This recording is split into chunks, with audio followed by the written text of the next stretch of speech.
잘 아시는 것처럼 5월은 가정의 달입니다. 이렇게 아름다운 가정의 달을 맞이하여 우리 자녀들에 대해서, 그리고 부모님에 대해서, 그리고 지난주에는 청소년과 청년에 대해서 함께 생각을 나누었습니다. 오늘 함께 여러분들과 생각을 나누려고 하는 말씀의 주제는 행복한 가정에 대해서 함께 생각과 말씀을 나누어 보려고 합니다. 여러분들도 마찬가지이고 이 세상을 살아가는 모든 사람들이 한결같이 원하는 것 중에 하나가 행복한 가정을 갖는 것입니다. 가정에서 행복을 느끼고 행복을 경험하고 행복을 누리는 것, 이 세상을 살아가는 모든 사람들이 한결같은 바람과 소망이지 않을까. 그 같은 진술에 대하여 토를 달 사람은 아무도 없을 겁니다. 그런데 모든 사람들이 다 행복한 가정을 원하지만, 그렇다고 해서 모든 사람들이 다 누구나가 다 아무나 다 행복한 가정을 누리고 경험하고 행복한 가정 가운데 살아가는 것은 아닌 것 같습니다. 도대체 그 이유가 무엇일까? 그리고 한 걸음 더 나가서 어떻게 하면 문제 많은 이 세상에서, 근심 걱정 염려 두려움이 많은 이 세상에서 행복한 가정을 꾸밀 수가 있을까? 그 같은 가정을 세울 수 있을까? 하는 이 같은 질문을 가지고 오늘 본문 말씀에 나오는 중요한 키워드 3가지를 중심으로 해서 함께 말씀을 나누어보려고 합니다. 첫 번째 생각해보고 싶은 키워드는 잠입니다. 잠을 잔다라고 할 때 그 잠이라는 단어 아시죠? 2절 말씀에 그 표현이 나오지요. 2절 말씀 같이 한번 읽어봅니다. 시작. 너희가 일찍이 일어나고 늦게 누우며 수고의 떡을 먹음이 헛되도다. 그러므로 여호와께서 그의 사랑하시는 자에게는 잠을 주시는도다. 아멘. 아시는 분들은 아시는 것처럼 제 아내가 지난 일주일 동안 입원을 했었습니다. 그리고 지난 화요일 날 퇴원을 했습니다. 기도해 주신 여러분들에게 진심으로 감사를 드립니다. 그러나 아직까지 몸이 온전한 것은 아닌 것 같습니다. 대상포진이라고 하는 얘기를 들어보셨습니까? 저도 소문으로만 듣고 교인들을 통해서만 그것을 경험했는데, 제 가까이 있는 아내가 그 같은 질병에 걸리리라고는 상상도 하지를 못했습니다. 처음에는 자꾸 몸살이 나고 감기 몸살이 온 것 같다고 그렇게 얘기를 하더라고요. 그래서 내과를 찾아갔습니다. 약을 먹어도 차도가 없었습니다. 또 내과를 찾아갔습니다. 여전히 차도가 없었습니다.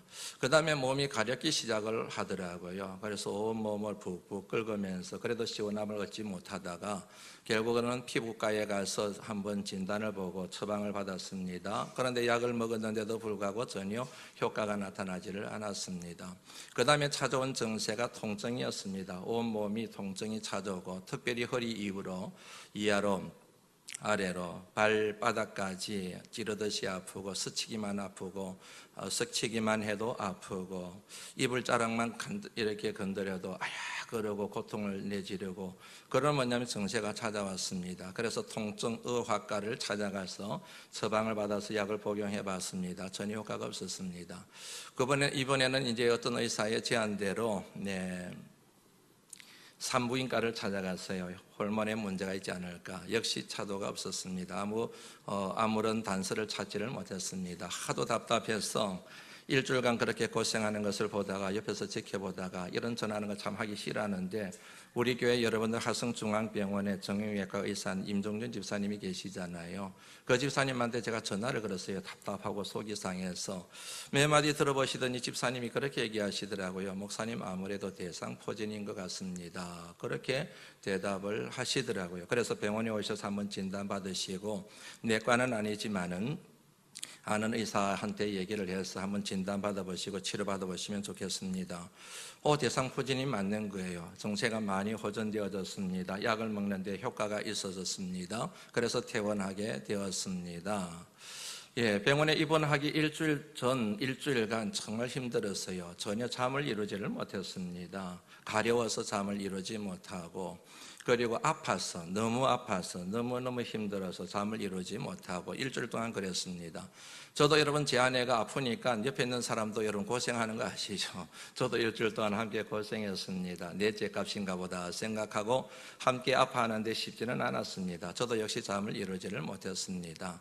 여러분들, 제가 이 같은 말씀을 드리는 이유를 눈치채셨지요? 앞서 말씀드린 제가 던진 화두가 있습니다. 잠이라고 하는 화두였습니다. 제 안의 병에 대한 그 같은 여담을 여러분들에게 드리기 위해서 드린 말씀이 아니라는 사실 눈치채서리라 그렇게 여겨집니다. 한마디로 말씀드리면 여러분, 아프면 잠을 잘 수가 없어요. 어디가 아픕니다. 몸이 아픕니다. 그러면 잘 수가 없습니다. 자그마한 상처만 있어도 잠을 이룰 수가 없습니다. 잠을 잤다가도 그 고통 때문에 번뜩 일어나게 되는 것 여러분들 아시지요? 건강해야 잠을 잘 수가 있습니다. 아픈 것이 없어야 단잠을 이룰 수가 있습니다. 잘 먹고 그리고 잘 소화를 시켜야 흔히 하는 말로 꿀잠을 이룰 수가 있습니다. 육신의 고통과 아픔, 질병만 우리에게서 잠을 뺏어가는 것이 아니라 마음의 고통 또한 우리에게서 잠을 뺏어간다는 사실 여러분들 잘 아실 겁니다. 육신의 아픔과 고통보다도 오히려 마음의 고통과 아픔이 훨씬 더 심각하게 우리의 잠을 방해한다는 사실을 경험해 보신 분들은 다 아실 겁니다.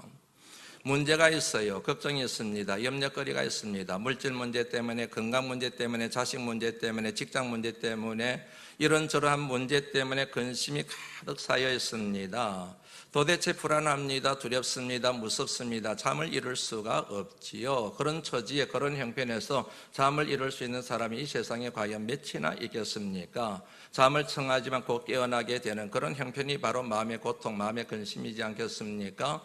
마음의 상처가 있습니다. 아픔이 있습니다. 고통이 있습니다. 마음의 한이 있습니다. 마음에서 흘러내리는 눈물이 있습니다. 역시 잠을 이룰 수가 없습니다. 단잠을 절대로 이룰 수가 없습니다. 이 같은 진술을 통하여 명확하게 정리되는 것 하나 있지요. 그러므로 여러분, 잠을 잔다고 하는 것은, 게다가 단잠을 이룬다고 하는 것은, 흔히 청소년들과 청년들이 말하는 것처럼 꿀잠을 잔다고 하는 것은 건강하다는 것을 의미하는 거예요. 마음의 평안이 있기 때문에 단잠을 이루는 것이지 않겠습니까? 아무런 문제가 없습니다. 그리고 모든 것이 형통합니다. 그럴 때 잠을 이룰 수가 있게 되는 것이지 않습니까? 그러므로 오늘 본문 말씀에 기록된 잠을 주신다 혹은 잠을 잔다라고 하는 것은 아무런 문제가 없다. 모든 게 다 형통하다. 마음의 평안이 넘치고 육신의 건강도 있다. 이 같은 의미를 전제하고 있는 내용입니다. 여호와께서 집을 지키지 아니하시면 세우는 자의 수고가 헛되고 여호와께서 성을 지키지 아니하시면 파수꾼의 깨어있음이 헛사로다. 너희가 아무리 일찍이 일어나고 늦게 눕고 수고의 떡을 먹는다 할지라도 모든 게 다 헛되다. 그러므로 여호와께서 그 사랑하시는 자에게는 잠을 주시는 도다.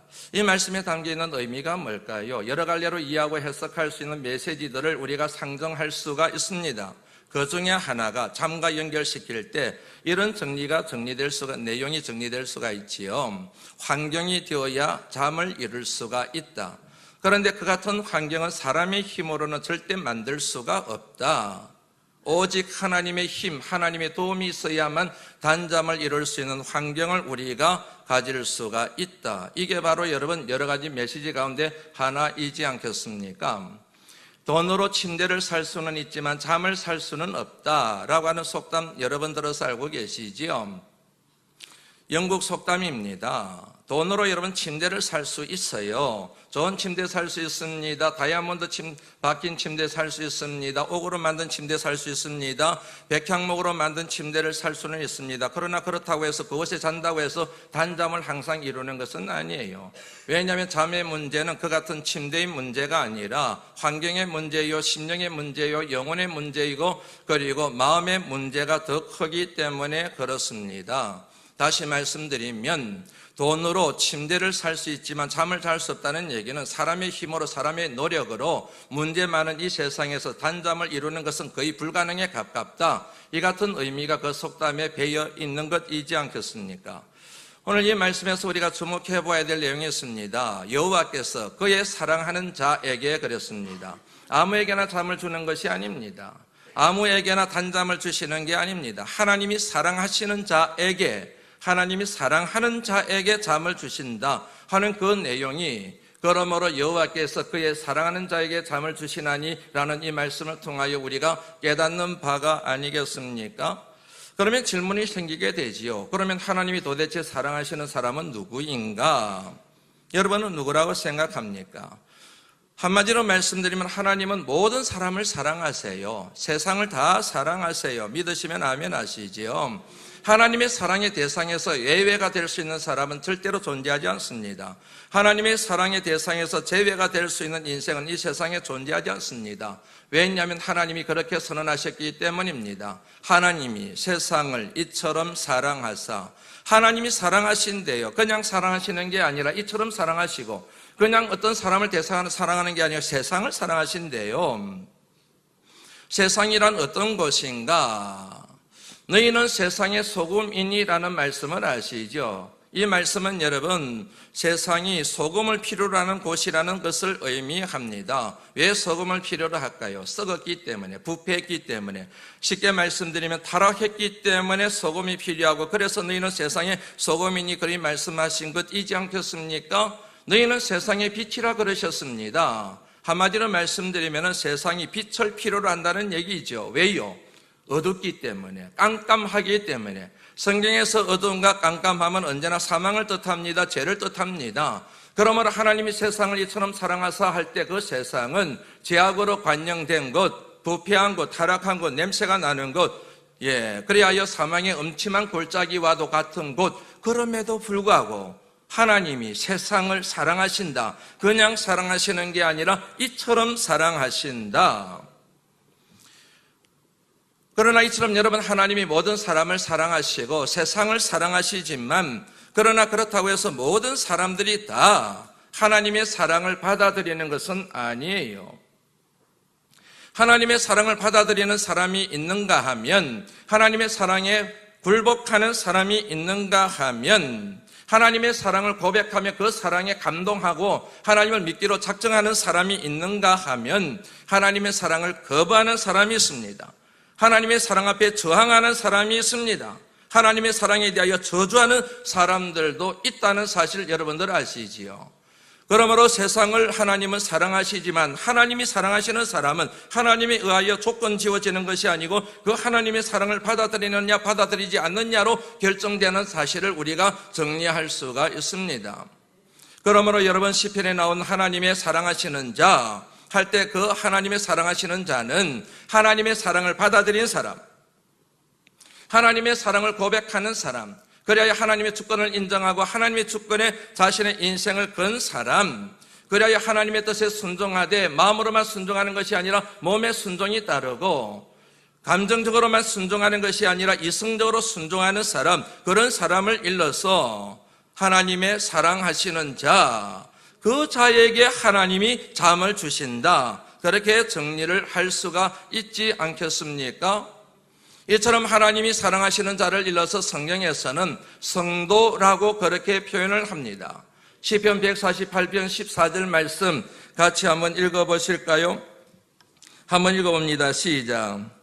그가 그의 백성의 뿔을 높이셨으니 그는 모든 성도 곧 그를 가까이 하는 백성. 아멘. 성도라는 말이 나옵니다. 성도가 누구입니까? 곧 그를 가까이 하는 백성들이라고 그렇게 되어져 있습니다. 목사라고 해서 성도가 아닙니다. 아닐 수가 있습니다. 죄송한 얘기지만, 부끄러운 얘기지만은 목사인데 성도가 아닐 수가 있습니다. 장로요, 권사요, 집사인데 교회는 다니는데 성도가 아닐 수가 있습니다. 무엇으로 판명되느냐? 하나님을 가까이 하느냐? 하나님을 가까이 하지 않느냐? 영어 성경에 보면 이렇게 되어 있어요. People close to his heart. 하나님의 마음을 가까이 하는 자, 하나님의 마음을 일치하는 자. 너희 안에 이 마음을 품어라. 곧 그리스도 예수의 마음이니, 그리스도의 마음을 품은 사람, 그런 사람을 하나님을 가까이 하는 자라고 그렇게 성경이 설명을 덧붙이고 있습니다. 성도는 하나님을 가까이 하는 사람이에요. 하나님을 가까이 하고 하나님 마음을 닮은 사람을 성도라고 얘기하는 거예요. 교회만 쫄래쫄래 다닌다고 해서 성도가 되는 게 아니에요. 직분을 맡았다고 해서 다 성도가 되는 게 아니에요. 하나님의 마음을 가까이 하는 사람, 하나님 마음을 닮은 사람. 어떻게 하면 하나님의 마음을 닮을 수 있을까요? 어떻게 하면 하나님을 가까이 할 수 있을까요? 그 비결 중에 하나가 바로 하나님의 말씀입니다. 복 있는 사람은 악인의 길을 따르지 아니하고 죄인의 길에 서지 아니하고 오만한 자의 자리에 앉지 아니하고 오직 여호와의 율법을 즐거워하며 그 율법을 주야로 묵상하는 도다. 성도는 악인의 길을 쫓지 않아요. 죄인의 길에 서지 않아요. 오만한 자의 자리에 앉지 않아요. 왜요? 말씀 때문에. 말씀을 통하여 그래서는 안 된다는 사실을 알거든요.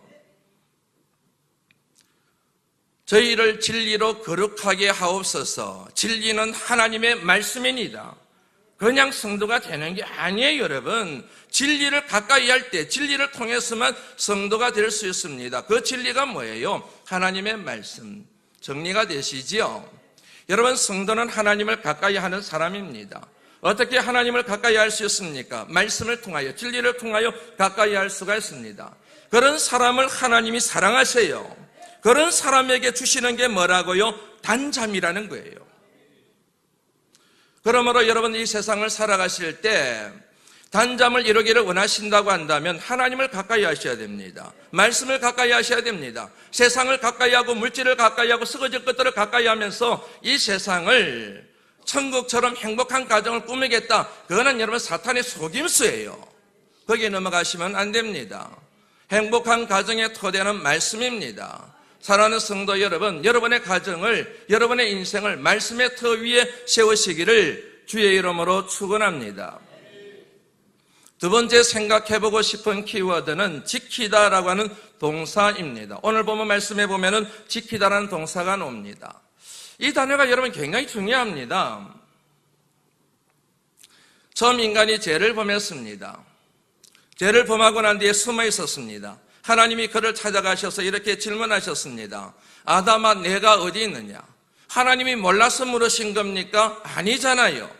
하나님은 전지하신 분이신데, 전능하신 분이신데 하나님이 왜 그걸 모르시겠습니까? 그대 어디에 숨어 있는지, 왜 숨어 있는지, 그가 무슨 짓을 했는지, 아담과 하와가 지금 어떤 짓을 했는지 하나님이 모르고 그러셨겠습니까? 하나님이 전지하신 분이신데 다 알고 계세요. 그럼에도 불구하고 하나님은 네가 왜 이따위 짓을 했느냐 그렇게 말씀하신 게 아니라 아담아, 내가 어디 있느냐. 이유는 간단해요. 나무라기 위해서예요. 그에게 해결할 기회를 주시기 위해서였습니다. 아담과 하와가 있어야 될 자리가 있습니다. 그 자리는 피조물의 자리입니다. 하나님의 말씀에 순종하는 자리입니다. 그런데 유혹을 받았습니다. 뱀의 유혹과 시험을 받아서 피조물인 자리에서 하나님의 자리로 가려고 한 거예요. 피조물의 자리를 버리고 피조물의 자리를 벗어나서 창조주 하나님만큼 높아지려고 했던 거예요. 그래서 순종의 자리를 떠났습니다. 불순종의 자리로 가게 된 것입니다. 아담아, 내가 어디 있느냐? 다시 말씀드리면 네가 있어야 될 자리에 있지 않냐고, 왜 있지 말아야 될 자리에 있느냐 하는 꾸지람입니다. 하나님이 천지 우주 만물을 창조하셨습니다. 말씀으로 창조하셨습니다. 믿으시면 아멘 하시죠. 보시기에 하나님 보시기에 좋으셨습니다. 심히 좋으셨습니다. 아주 좋아하셨습니다. 하나님이 그처럼 좋아하신 결정적인 이유 중에 하나가 하나님이 정하신 질서에 피조물이 순종했기 때문입니다. 너는 하늘에, 너는 땅에, 너는 물속에 하나님이 그렇게 정하셨습니다. 순종했습니다. 그래서 여러분, 하늘에는 해와 달과 별들이 있습니다. 그리고 땅에는 짐승들이 있습니다. 나무들이 있습니다. 꽃이 있습니다. 물속에는 물고기들이 있습니다. 물속에 생물들이 살고 있습니다. 질서대로 움직이는 거예요. 질서대로. 조화를 이루고 있는 겁니다. 그래서 여러분, 하나님이 만든 세상을 조화를 뜻하는, 질서를 뜻하는 코스모스라는 영어 단어가 사용되고 있는 거잖아요. 이 질서가 돌아가기 때문에 세상이 아름다운 거예요. 자연이 아름다운 거예요. 자연이 위대한 겁니다. 한번 상상해 보시고 생각해 보시죠. 하늘에 별이 떨어졌습니다. 하늘에 별과 달과 해가 지멋대로 돌아다니기 시작합니다. 땅에 기어다니던 짐승이, 뛰어다니던 짐승들이 하늘을 날아다니기 시작해요. 물속에 들어가서 살기 시작해요. 자리를 떠나서. 물속에 있던 물고기들이 자기도 뭐냐면 물 밖으로 뛰어나와가지고 짐승처럼 막 돌아다닙니다. 신기하다고요? 신비하다고요? 그거는 여러분 해괴망측한 일이지요. 재앙이지요. 저주이지요. 정말로 여러분 엄청난 끔찍한 일이, 그런 일들을 통해서 우리가 정리할 수 있는 내용이지 않습니까? 왜 그럴까요? 하나님의 질서가 파괴됐기 때문에, 하나님이 정하신 질서를 무시했기 때문에, 하나님이 있으라고 한 자리를 벗어났기 때문에 그런 재앙이 임하게 되는 것이지 않겠습니까? 사랑하는 성도 여러분, 행복의 조건은 하나님의 질서를 지키는 것입니다. 진정한 행복의 조건은 하나님이 정하신 질서에 순종하는 것입니다. 아담이 하나님이 정하신 질서를 무시했습니다. 순종의 자리에 있지 않냐고 불신종의 자리에 갔습니다. 피조물의 자리에 있지 않냐고 창조의 주의 자리에 가려고 했습니다. 하나님이 정하신 자리를 벗어나서 자기 멋대로 걸러 가려고 했습니다. 그 결과 그가 실라곤하고 말았습니다. 에덴 동산을 잃어버리고 말았습니다. 있어야 될 자리에 있는 것들은 아름답습니다. 도종환 시인이 지은 시 제목입니다. 제가 가장 좋아하는 시 가운데 하나입니다. 어느 게 아름답다고요? 있어야 될 자리에 있는 것들이 아름답다는 거예요. 있어야 될 자리에 있는 것들이 아름답습니다. 그래야 근사합니다. 그래야 행복합니다. 나도 행복합니다. 너도 행복합니다. 모두가 다 행복할 수가 있습니다. 아버지의 자리가 있습니다. 엄마의 자리가 있습니다. 부모의 자리가 있습니다. 자식의 자리가 있습니다. 남편의 자리가 있어요. 아내의 자리가 있습니다. 저마다 그 자리를 소중히 여깁니다. 그 자리를 귀하게 여깁니다. 생명을 걸고서라도 그 자리를 지키려고 몸부림칩니다. 그럴 때 그 가정이 에덴 동산이 될 수 있다는 얘기예요. 그 자리를 포기해요. 그 자리를 벗어나요. 그 자리를 책임 있게 감당하지 않아요. 그 순간 실락을 하게 된다는 얘기지요. 왜 가정이 무너집니까? 왜 부부 사이에 문제가 생기게 됩니까? 왜 부모 자녀 사이에 관계가 깨어지게 됩니까? 저마다 지켜야 될 자리를 지키지 않고 엉뚱한 자리에 가 있으니까 그런 문제가 생기는 것 아시는지요, 여러분? 속이 상해요. 그런 얘기하면. 재밌는 얘기 하나 할까요? 부모와 그리고 자녀들이 다 죽어버리자. 그래가지고 노프당한 빌딩으로 올라갔습니다. 그곳에서 뛰어내렸습니다. 분명히 높은 곳이었기 때문에 떨어져서 죽는 게 이게 뭐냐면은 당연한 결과예요. 그런데 아무도 안 죽었어요. 이유가 있습니다. 아버지는 제비족이라서. 제비처럼 쌀 날아가지고 착륙을 해버리니까 죽을 일이 없지요. 엄마도 죽지 않았어요. 아내도 죽지 않았어요. 왜요? 날라리족이라 가지고. 날라가지고 앉아버린 거예요. 자녀들도 아무도 죽지 않았어요. 왜 그랬을까요? 비행 청소년이라서. 비행을 해가지고 연착륙을 해버린 거예요. 그래서 아무도 안 죽었다는 얘기죠. 우리 시대와 우리 사회를 고발하고 있는 굉장히 의미 담긴 예라는 생각이 듭니다. 여러분의 가정은 어떠신지요? 엄마로서, 아내로서, 그리고 아버지로서, 남편으로서 여러분은 여러분의 여러분들의 자리를 지키고 계시는지요? 책임 있게 지키고 계시는지요? 이처럼 여러분, 내가 지켜야 될 자리를 지키는 게 쉬울까요? 어려울까요? 어렵습니다. 힘듭니다. 그러나 길이 있습니다. 하나님의 도우심을 받는 겁니다. 하나님으로부터 힘을 공급받는 것입니다. 그러면 여러분 그 자리를 지키고도 남음이 있게 될 줄로 믿습니다. 그러므로 여러분 어떤 자리보다도 귀하게 여기고 소중히 여겨야 될 자리, 기도하는 자리입니다. 아버지로서, 그리고 엄마로서, 부모로서, 자식으로서, 그리고 남편과 아내로서 기도하는 자리를 지키셔야 돼요. 왜 여러분들의 가정에 먹을 것이 넘쳐나고 돈이 넘쳐나는데도 불구하고 왜 가정에 웃음이 없어요? 행복하지를 못해요. 기도하는 자리를 지키질 않는 거예요. 물질이 있으면 되는 줄 아는데 돈을 벌으면 되는 줄 아는 안 된다니까요. 기도하는 자리를 지키셔야 됩니다. 그래야 할 때 여러분의 가정이 에덴이 될 줄로 믿습니다. 사철의 봄바람 불어있는 천국 같은 가정이 될 줄 믿습니다. 세 번째 생각해보고 싶은 키워드는 여호와의 주신 기업이라고 하는 표현입니다. 3절 말씀 같이 한번 읽어볼까요? 한번 읽어봅니다. 시작. 그의 상급이 이러다. 아멘. 이 말씀을 묵상하면서 사랑과 가치를 생각했습니다. 사랑과 가치는 언제나 연결되어져 있습니다. 왜 사랑할까요? 가치가 있기 때문에. 왜 좋아할까요? 가치가 있기 때문에. 가치가 없어요. 그러면 사랑하지 않아요. 좋아하지를 않아요. 이 같은 여러분, 가치에는 언제나 조건이 있습니다. 그것을 가치의 조건이라 그렇게 얘기할 수가 있습니다. 예를 들면 내가 뭔가를 사랑해요. 왜냐하면 가치 있다고 생각하기 때문입니다. 내가 뭔가를 좋아해요. 왜냐하면 그게 가치가 있다고 생각하기 때문입니다. 그렇게 생각하는 이유, 그것을 일러서 가치의 조건이라 그렇게 얘기를 할 수 있습니다.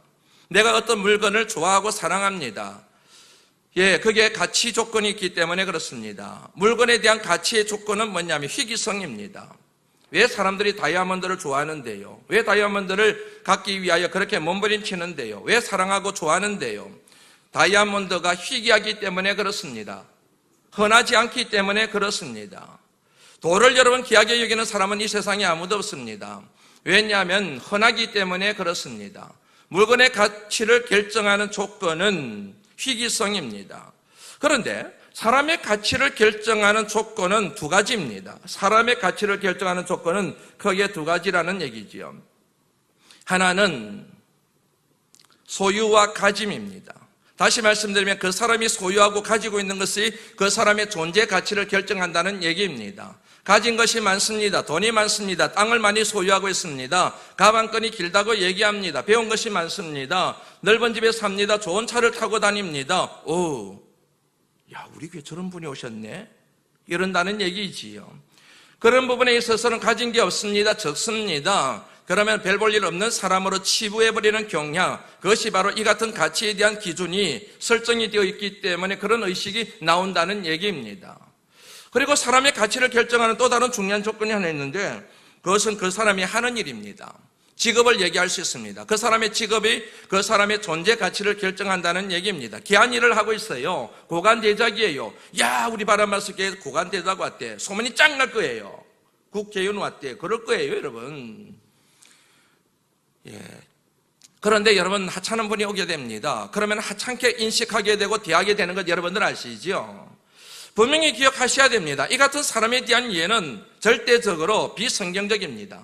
비신앙적입니다. 왜냐하면 이 같은 인간 이해는 사람을 도구화하는 아주 잘못된 사탄의 논리이기 때문에 그렇습니다. 성경이 가르치고 있는, 성경이 우리에게 말하고 있는 가치의 조건은 하나밖에 없습니다. 그것은 하나님의 사랑입니다. 왜 가치 있는 존재일까요? 하나님이 사랑하시기 때문에. 하나님이 사랑하시기 때문에 가치 있는 존재라는 얘기지요. 중요한 게 있습니다. 하나님의 사랑의 조건은 하나님 자신에게 있어요. 하나님이 누군가를 사랑하고 무엇인가를 사랑할 때 그것이 갖고 있는 조건 때문에 사랑하시는 게 아니라 하나님 자신에게서 그 사랑의 조건을 찾는다는 얘기지요. 이거를 일러서 성경에서는 하나님은 사랑이시라 그렇게 얘기를 하고 있는 거예요. 사람들의 사랑의 조건은 상대방에게 있어요. 외부에 있습니다. 그런데 하나님의 사랑의 조건은 상대방에게 있는 것이 아니라 사랑할 만해서 사랑한 게 아니라 하나님 자신이 사랑이기 때문에 하나님이 사랑하신다는 얘기예요. 오래된 교인들은 여러분들은 쓰는 얘기입니다. 제가 여러분 찬양 가사 가운데 정말 좋아하는 가사 가운데 하나가 563장 3절 가사입니다. 내가 연약할수록 더욱 귀히 여기사. 저는 너무너무 좋아요, 이 표현이. 힘들 때마다, 어릴 때마다, 저 자신이 미워질 때마다, 저 자신이 사랑이 안 될 때마다 이 찬양 가사를 엎조리면서 하나님 앞에 기도해요. 내가 연약할수록, 내가 무능할수록, 내가 부족할수록, 내가 가진 것이 없을수록, 내가 하나님 앞에 죄를 지으면 지을수록, 그럼에도 불구하고 고목사, 내가 늘 그럼에도 불구하고 사랑해. 내가 너를 더 귀히 여겨. 하나님이 그렇게 말씀하신다는 얘기예요. 여러분, 세상은 그러지 않는 것 아시지요? 사람은 여러분, 세상은 강한 자를 귀하게 여겨요. 힘 있는 사람을 귀하게 여겨요. 앞서 말씀드린 것처럼 배운 것이 많은 사람, 가진 것이 많은 사람들을 귀하게 여깁니다. 그런데 과연 그 사람을 진짜로 귀하게 여길까요? 내가 가지고 있던 모든 것을 잃어보면 압니다. 내가 가진 것이 많을 때는 사람들이 와요. 친구 되겠다 그래요. 악수해요. 나 그 사람 안다고 소문을 내고 돌아다녀요. 그런데 내가 가지고 있던 모든 것을 잃어버리게 되면은 언제 친구였냐 그렇게 돌아서 버리고 맙니다. 모른 척하고 맙니다. 전화도 받지를 않아요. 왜 그런 줄 아시죠? 그 사람이 사랑한 것은 내가 아니에요. 그 사람이 사랑한 것은 내가 가지고 있는 거였어요. 내가 가지고 있는 것을 사랑했다가 내가 가지고 있는 것이 사라져버리니까 나를 사랑할 가치가 없다고 생각해서 전화도 안 받고 그러는 것도 있거든요. 그런데 하나님은 그러시지 않는다는 얘기죠. 그럼에도 불구하고 하나님은 내가 연약할수록, 내가 무능할수록, 내가 가진 것이 없으면 없을수록, 세상에서 내가 따돌림 당하고 멸시당하고 무시를 당하면 당할수록, 그럼에도 불구하고 하나님은 여전히 나를 사랑하신다. 믿으시면 아멘 하시지요. 왜냐하면 하나님의 사랑의 조건이 하나님 자신에게 있기 때문에, 하나님이 사랑이시기 때문에. 내 자녀가 귀해요. 내 자녀가 너무 사랑스러워요. 내 자녀가 너무너무 가치가 있어요. 왜요? 하나님이 주신 기업이기 때문에. 내 자녀가 갖고 있는 실력 때문이 아닙니다. 내 자녀가 키가 크고 인물이 잘생겼기 때문이 아닙니다. 내 자녀가 건강하기 때문이 아닙니다. 그런 거 하나도 상관없어요. 내 자녀가 귀해요. 사랑스러워요. 가치 있는 존재예요. 왜냐하면 하나님이 주신 기업이기 때문에. 내 부모님이 가진 재산이 하나도 없어요. 백약해 있어요. 그럼에도 불구하고 부모님이 나에게는 너무 소중해요. 부모님이 내게는 축복이에요. 왜냐? 하나님이 주신 기업이기 때문에.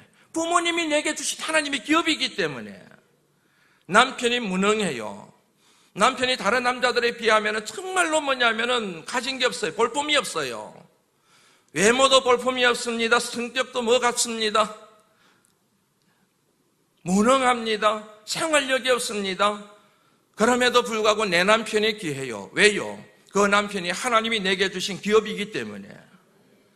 내 아내를 볼 때 정말로 다른 여자들에 비하면 솜씨도 없고 맵시도 없고 모든 게 다 지쳐져요. 그럼에도 불구하고 나는 아내를 사랑해요. 존중해요. 귀하게 여겨요. 왜냐하면 내 믿음은 그 아내가 하나님이 내게 주신 기업이라고 생각하기 때문에. 남편이 아내가 남편을 하나님이 주신 기업이라고 생각해요. 자녀가 부모를, 부모가 자녀를 하나님이 내게 주신 기업이라고 생각해요. 그러면 그 상대방의 조건에 상관없이 나는 감사한 거예요. 남편은 아내를 사랑하고 존중하게 되고, 그리고 아내는 남편에게 순종하게 되고, 자녀들은 부모님에게 순종하게 되고, 부모들은 자녀들을 노엽게 하지 아니하고 주의 교양과 훈계로 양육하는 그런 아름다운 가정이 될 수 있다는 얘기입니다. 사랑하는 성도 여러분, 사랑을 회복하실 수 있기를 주의 이름으로 축원합니다. 이제 말씀을 마무리하려고 합니다. 다시 거룩한 가정으로 한 달 동안 우리가 모토로 내걸고 함께 말씀을 묵상했습니다. 행복한 가정의 토대, 조건은 하나밖에 없습니다. 그것은 거룩입니다. 거룩이 여러분 행복한 가정의 절대적인 조건임을 믿으셔야 됩니다. 거룩이 뭡니까? 말씀으로 거룩해질 수 있습니다. 기도로 거룩해질 수 있습니다. 믿음, 소망, 사랑 이 세 가지는 항상 있을 것인데 그 중에 제일은 사랑이라. 사랑으로 진정 거룩한 사람이 되고 거룩한 공동체가 될 수 있습니다. 그럴 때 우리 가정이 이 같은 여러분 거룩의 속성인 말씀과 기도와 사랑에 터할 때 우리 가정이 이 거친 세상에서 행복한 가정, 사철의 봄바람 불어있는 천국 같은 가정이 될 수 있다는 이 가르침을 마음에 깊게 새기시고 살아가시면 여러분들의 가정이 반드시 그 믿음대로 될 줄로 믿습니다. 높은 산이, 거친 들이, 초막이나 궁궐이나 내 주 예수 모신 곳이 그 어디나 하늘나라. 여러분의 가정은 하늘나라가 될 겁니다. 기도합니다. 하나님